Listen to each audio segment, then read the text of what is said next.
Welcome dear friends, उम्मीद करता हूं आप सभी खैरियत से होंगे।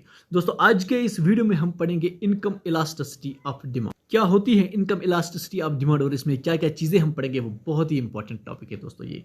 तो चलिए शुरू करते हैं। दोस्तों, इनकम इलास्टिसिटी ऑफ डिमांड कुछ भी नहीं होता है, सिर्फ आपको याद रखना है ये होता है percentage change in quantity demanded of A commodity, और इसको डिवाइड करना है दोस्तों यहाँ पर percentage change in consumers income. Same जिस तरीके से आपने प्राइस इलास्टिसिटी ऑफ डिमांड पढ़ा है बिल्कुल वही है, लेकिन सिर्फ यहां पर नीचे इनकम करना है, यहां पर चेंज इन कंज्यूमर्स इनकम लिखना है। कितनी परसेंटेज चेंज हुई है कंज्यूमर की इनकम? ओके, 2%, 3%, 4% हुई है, और उस परसेंटेज जो कंज्यूमर की इनकम चेंज हुई है उससे क्या इंपैक्ट पड़ा है quantity demanded of A commodity पे। इसी को कहते हैं income elasticity of demand. Okay, और यहां पर एक डेफिनेशन है, याद रख लेना, इंपॉर्टेंट है। Income elasticity of A demand measures the percentage change in the amount of a commodity purchased per unit time, okay, resulting from a given percentage change in consumers income। ये बहुत ही easy definition है, आपको ये समझ आई होगी। तो हम चलते हैं नेक्स्ट इसकी फॉर्मूला की तरफ। ओके, अब ये है दोस्तों formula income elasticity of demand की, बट आपको ये वाली याद नहीं रखनी है। हाँ, ये भी याद रख सकते हैं, सेम है, बट यहाँ पर मोस्टली जो बुक्स दिखाती हैं वो है इनकम इलास्टिसिटी ऑफ डिमांड का जो कोफिशिएंट है वो इस तरीके से दिखाते हैं, EY से होता है income elasticity of demand is equal to, यहाँ पर हम करेंगे delta Q quantity change, divide करेंगे ओरिजिनल क्वांटिटी, ओके, और इस सारे को डिवाइड करेंगे डेल्टा वाई, यानी कि जो चेंज्ड इनकम है कस्टमर की या कंज्यूमर की, और डिवाइड करेंगे इसको y। ओके, ये बन जाती है फार्मूला। इस फार्मूला को जब आप पुट करोगे, ये जो वैल्यूज है यहाँ पर चेंज्ड क्वांटिटी देखोगे पहले कितनी थी, Q1 कितना था, Q2 कितना था, और फिर ये सारे के सारे अब देखोगे तो आपको जो वैल्यू निकलेगा वहां पर वो वेरी करेगा, या तो 0 निकल सकता है या फिर -1, या -1 से 0 आपको निकलेंगे, उसको कहते हैं coefficient of income elasticity of demand. ये चीजें वहां से निकल सकते हैं। अब वही हम इस वीडियो में पढ़ेंगे, जो कि मेन चीज है हमारा वो है कि types of income elasticity of demand. अब हम पढ़ेंगे इस वीडियो में types of income elasticity of demand. दोस्तों, ये जो इनकम इलास्टिसिटी ऑफ डिमांड है ये वेरी हो सकता है, या तो ये कंप्लीटली दोस्तों या तो नेगेटिव हो सकता है या फिर ये पॉजिटिव हो सकता है। ओके, नेगेटिव, पॉजिटिव, और या तो ये जीरो भी हो सकता है। ओके, ये तीन चीजें आपको पहले याद रखना है, इंपॉर्टेंट है। नेगेटिव हो सकता है, ये जीरो हो सकता है, या फिर ये पॉजिटिव हो सकता है। ओके, उसके बाद देखते हैं क्या क्या चीजें हो सकती है। अब जब हम पॉजिटिव की बात करते हैं, जीरो से यहां तक, जीरो से आगे, ओके, जीरो से आगे ये पॉजिटिव है, यानी कि ये वाला साइड सारा पॉजिटिव है। ओके, ये वाला साइड सारा पॉजिटिव है, और ये जो साइड है ये वाला, ये सारा का सारा नेगेटिव साइड है। ओके, जीरो से नीचे ये वाला साइड नेगेटिव है, ये वाला पॉजिटिव है। अब यहां पर पॉजिटिव के कुछ चीजें आपको याद रखनी है जो कि बहुत ही ज्यादा इंपॉर्टेंट है। अब यहां पर समझना क्या है दोस्तों, आपको बहुत ही ज्यादा इंपॉर्टेंट है। अगर income elasticity of demand greater than 0 है बट लेस देन 1 है, यहां पर 1 हो सकता है, जो कि यूनिटरी में आता है, यूनिटरी इनकम इलास्टिक, यहां पर 1 है। ओके, ग्रेटर देन 0 है बट लेस देन 1 है, दैट इंडिकेटर्स की ये जो गुड है दोस्तों बहुत ही इंपॉर्टेंट है। ये गुड जो है ये नेसेसिटी गुड होगा, क्योंकि नेसेसिटी गुड की जो इनकम इलास्टिसिटी होती है वो इन इलास्टिक होती है।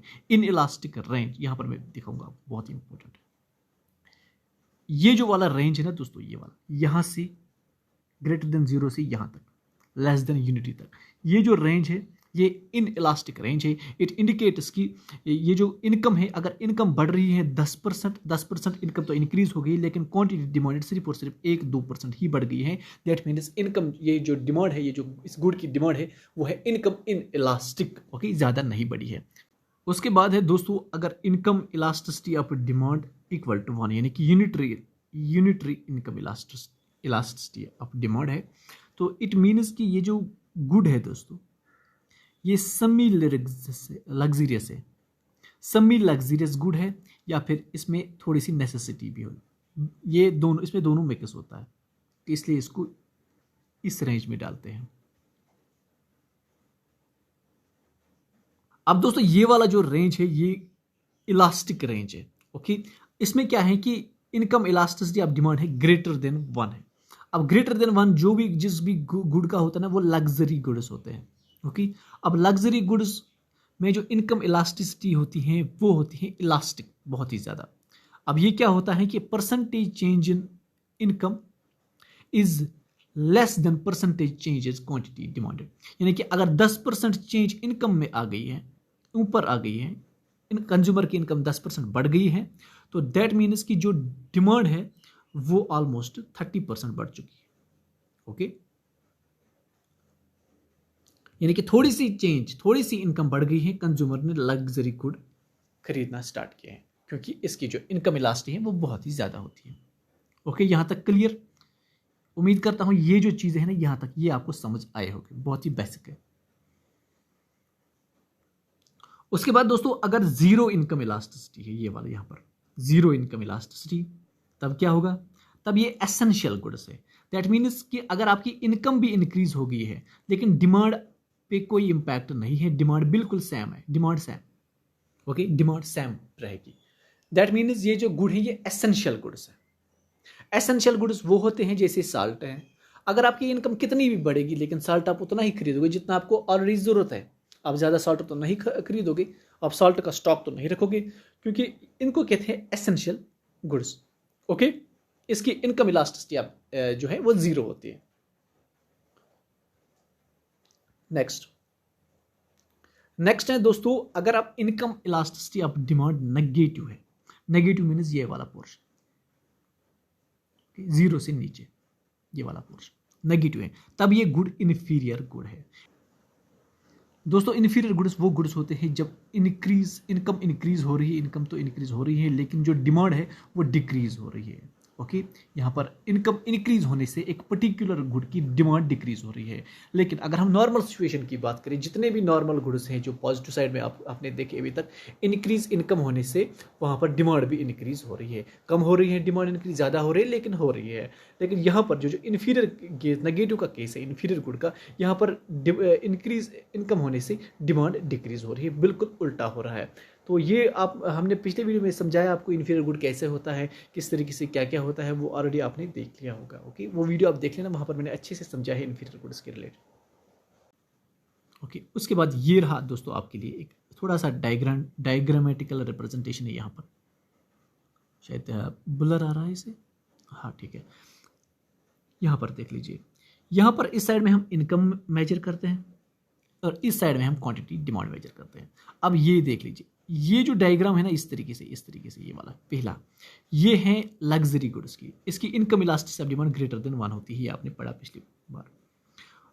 यहाँ पर देखो, इनकम इंक्रीज हो रही है, थोड़ी सी इनकम इंक्रीज हो रही है तो कंज्यूमर देखो डिमांड कितना करता है, बहुत ही ज़्यादा।